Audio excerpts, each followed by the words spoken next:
Halo semuanya, perkenalkan nama saya Alian Farida. Selamat datang di petualangan belajar sains yang seru dan menyenangkan. Pada video kali ini, kita akan mempelajari tentang materi genetik dan penurunan sifat pada makhluk hidup.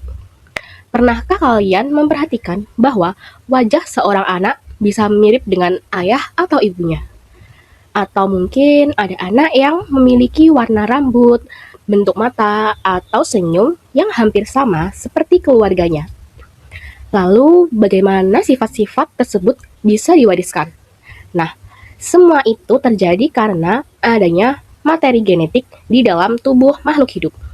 Materi genetik merupakan bagian penting yang menyimpan informasi tentang sifat-sifat makhluk hidup. Informasi tersebut dapat diwariskan dari orang tua kepada anaknya. Di dalam tubuh kita terdapat gen, DNA, RNA, dan kromosom yang memiliki tugas penting dalam membawa informasi genetik. Melalui materi genetik, tubuh kita dapat tumbuh, berkembang, dan memiliki ciri khas masing-masing. Pada video ini, kita juga akan melihat bagaimana DNA menggandakan dirinya dan bagaimana sifat dapat diwariskan dari satu generasi ke generasi berikutnya. Yuk kita mulai perjalanan seru mengenai dunia genetika. Nah, sekarang kita akan masuk ke dunia kecil yang ada di dalam tubuh makhluk hidup. Walaupun ukurannya sangat kecil dan tidak bisa dilihat langsung dengan mata, ternyata di dalam sel ada banyak sekali bagian hebat yang bekerja setiap saat. Coba lihat sekitar kita. Ada bagian-bagian kecil di dalam sel yang saling membantu agar tubuh bisa bekerja dengan baik. Nah, salah satu bagian paling penting di dalam sel adalah materi genetik. Materi genetik bertugas menyimpan informasi tentang sifat makhluk hidup. Informasi itu nantinya bisa diwariskan dari orang tua kepada anaknya. Makanya kadang ada anak yang wajahnya mirip ayah atau ibunya. Materi genetik juga membantu menentukan berbagai ciri tubuh kita. Misalnya warna rambut, bentuk mata, warna kulit, dan tinggi badan. Tidak hanya itu, materi genetik juga membantu tubuh tumbuh dan berkembang dengan baik. Semua informasi penting itu tersimpan di dalam inti sel yang disebut nukleus. Dan di dalam nukleus terdapat bagian-bagian hebat seperti gen, DNA, RNA, dan kromosom. Nah, mereka semua bekerja sama membawa informasi penting di dalam tubuh kita. Penasaran bagaimana cara kerja mereka? Yuk kita lanjut masuk ke laboratorium genetika ajaib.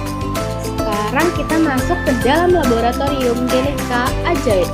Wah, coba lihat di depan kita. Ada DNA raksasa yang bentuknya seperti tangga berputar-putar. Keren banget ya. Nah, di dalam tubuh kita ternyata ada bagian-bagian kecil yang punya tugas sangat penting. Yang pertama adalah gen. Walaupun ukurannya kecil sekali, gen membantu menentukan sifat tubuh kita. Misalnya warna mata, bentuk rambut, atau tinggi badan. Lalu ada DNA.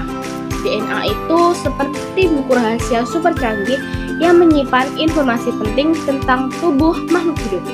Makanya, setiap makhluk hidup bisa punya ciri khas masing-masing.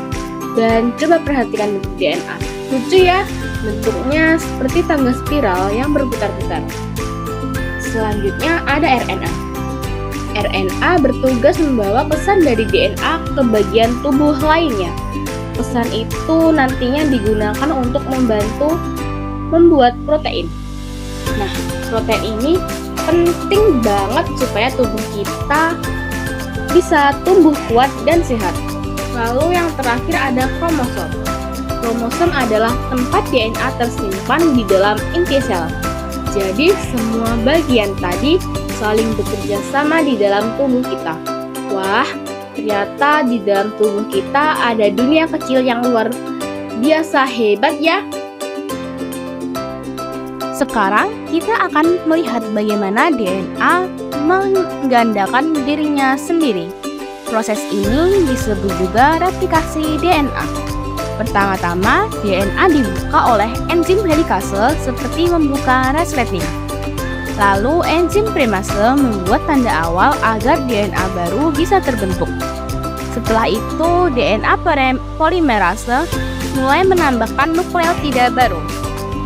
A akan berpasangan dengan T, sedangkan G berpasangan dengan C. Pada satu sisi, DNA terbentuk terus-menerus dan disebut leading start. Sedangkan sisi lainnya terbentuk sedikit demi sedikit dan disebut lagging start. Pada lagging start, terbentuk fragmen Okazaki yang nantinya akan disambungkan. Setelah selesai, terbentuk dua DNA baru yang sama persis. Keren banget ya!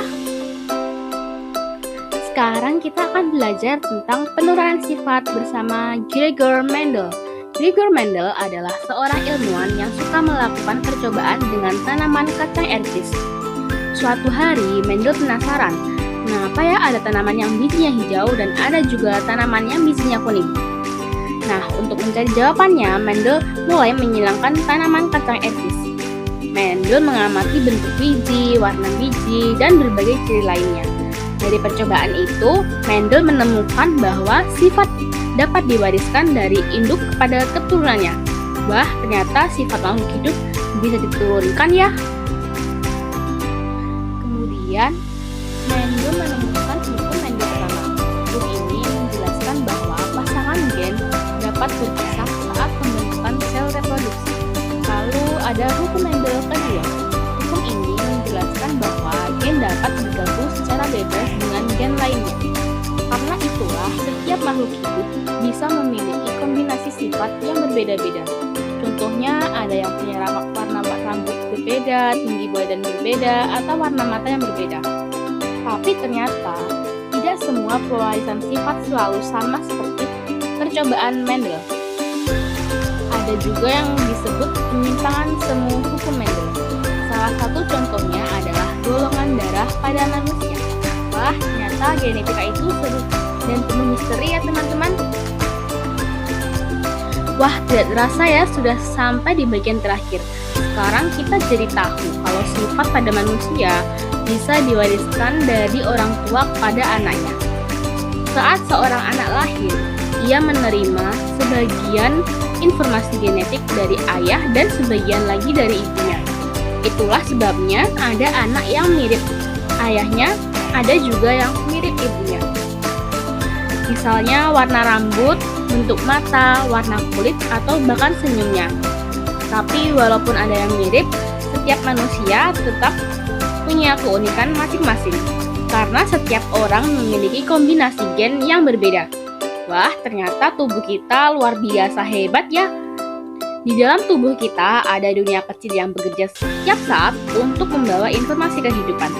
Mulai dari gen, DNA, RNA, sampai kromosom, semuanya punya tugas masing-masing. Dengan mempelajari genetika, kita jadi lebih memahami bagaimana makhluk hidup tumbuh, berkembang, dan mewariskan sifat. Semoga setelah menonton video ini, teman-teman jadi semakin semangat belajar sains. Terima kasih sudah ikut belajar bersama hari ini. Sampai jumpa di petualangan sains berikutnya. Dadah teman-teman.